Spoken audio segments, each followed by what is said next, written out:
MovieWeb.com.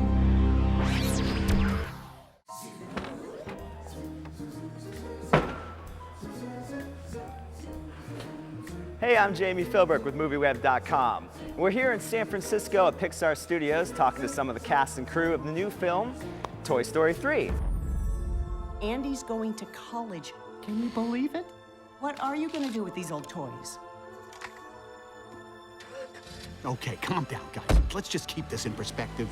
Where's she taking us? I should have seen this coming. We'll be fine, Jesse. Oh, I hate all this uncertainty!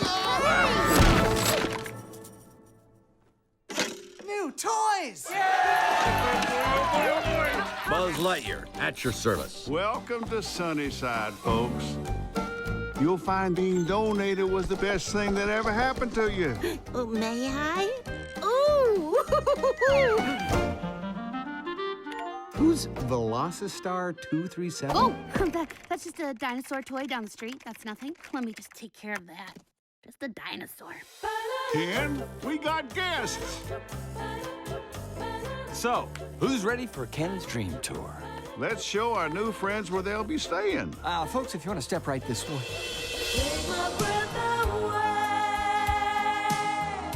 Hi, I'm Ken. Barbie. Love your leg warmers. Nice ass cut.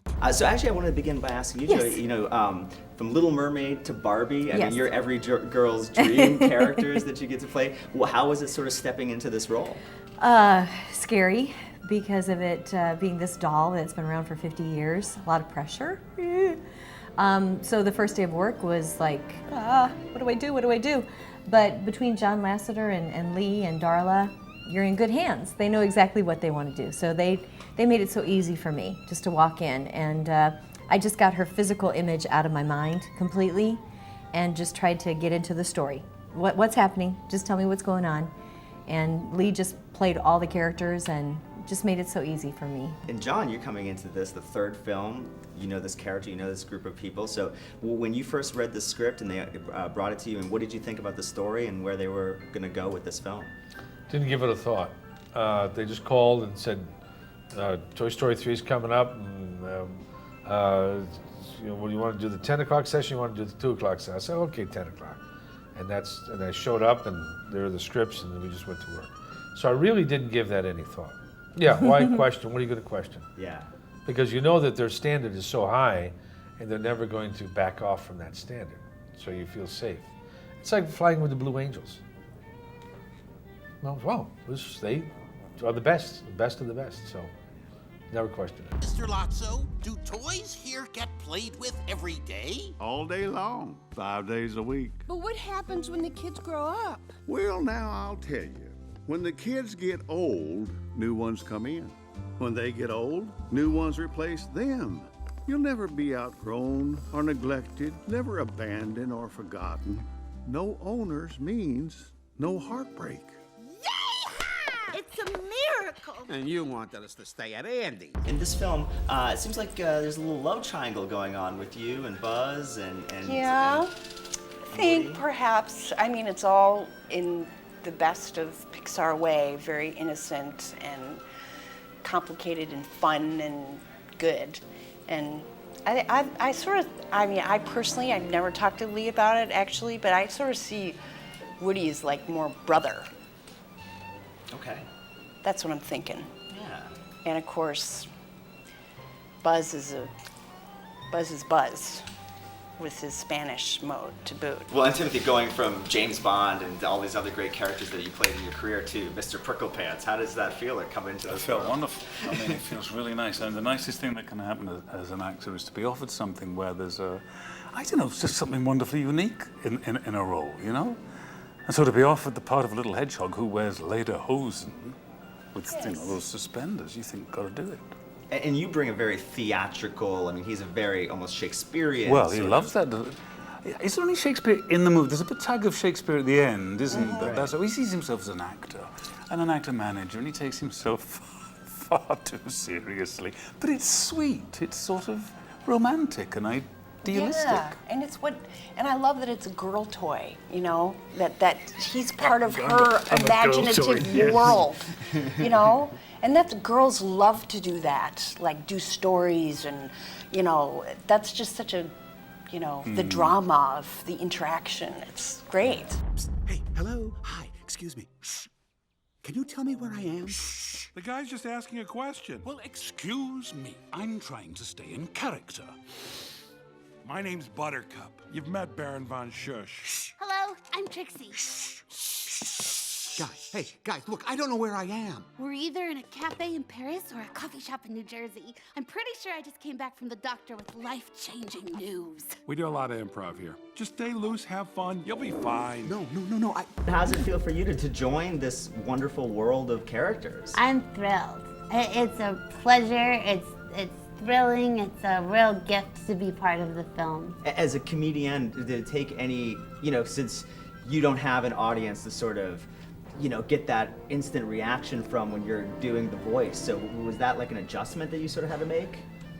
Yeah, you know, I like instant gratification on everything that I do. So what I did is I made sure Lee and everybody else nearby said, good job, and gave me some clapping after each line. And she was well received. I was. Toys just love her back. That's right. Yeah. Well, tell me a little, because you're part of a new group of toys. Tell me a little bit about your character and this group of toys. Yeah, I'm Trixie the Triceratops. I'm Bonnie's toy. She loves video games. Sort of introduces the whole realm of video games into the Toy Story movies, which is important because they are prominent now.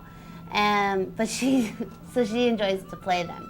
So that's Trixie. Estelle, how does it feel to come back to this character, this world of Toy Story, and Well, rejoin? it feels at home. This is my home, and I love it. And I love being Mrs. Potato Head because she's a happy lady. Mm-hmm. She's married, and she's still in love. It's wonderful. And she's going through a lot in this film. She has a problem with her eye. Don't ask. She keeps losing it, and she has to find it. And the other eye isn't as good as the one she loses. But it's wonderful. Is that just a thing that happens in old age with potatoes, that they just start to lose one eye and lose the sight? You know, I never thought about that, but she doesn't feel like she's old. She's young. She's in love. Of course. And so she doesn't feel it's age. She just feels that she's not taking proper care. She's taking such good care of Mr. Potato Head that she forgets about her eye. I'm gonna get played with. Rex? Come to Papa.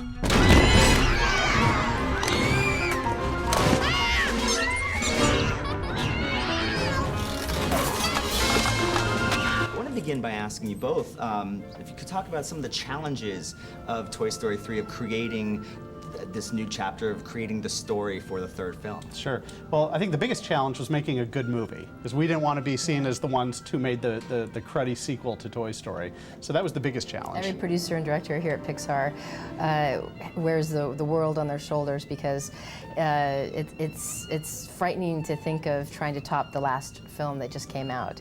But we had it doubly hard because we had to also make a film that was worthy of staying along two of the most beloved films of all time, with characters that everybody knows. Another big challenge on the movie was that, you know, we made Toy Story and Toy Story 2 years ago, and we made them look as good as we could with the technology that we had, but things have gotten a lot better since then, and we've since made some really beautiful films like WALL-E and Ratatouille and Up. And we wanted Toy Story 3 to look every much as good as those most recent films, to look as beautiful as possible. But it was a challenge to not have it look a lot different than the original Toy Stories. It still had to feel like a Toy Story movie. Well, and then finally, you've been a part of these films for a little while now, so could you talk a little bit, for both of you, what Toy Story and Pixar means to you and your families and in film in general? I mean, for me, when I did the first one, you know, I had no idea what it would look like. I don't know if I had seen, I think I saw Toy Story, but I had never, even when I went to the opening of it, I didn't know what it would look like. And I was just so blown away by the imaginativeness and the change and the difference in it, but that it had so much comedy and so much heart in it and so much thoughtfulness to it. I was just so thrilled they did another one. Complete wonder what's going to happen next. to Toy Story 4. They want to know what's going to be. And there will probably be a Toy Story 4. Is that something that you're looking forward to participating in? Well, coming of back for? course. And so are you. Oh, I am. I mean, I can't wait to do Toy Story 4. I'm just gonna jump on Estelle's bandwagon she created. Like, no word on it. She's decided. Estelle Harris has decided that there is a Toy Story 4 and that we're both doing it. Estelle would really like there to be a Toy Story 4. She loves playing Mrs. Potato Head, and she doesn't want to see any of this end. I think that's a testament to the characters, that people love the characters and want to see more of them. In Toy Story 3, we really tried to end the story of these toys and their relationship with Andy, but I'm sure we'll see more to do with the toys in the future. You got a play date with destiny. He's looking for us. Andy's looking for us. Listen up. We're busting out of here. Woody's no ordinary toy. He's brave. We gotta get you home before Andy leaves tomorrow. But the thing that makes Woody special is he'll never give up on you. Ever. Hello? You and your friends ain't ever getting out of here. And what's important now is we stay together. They'll never make it!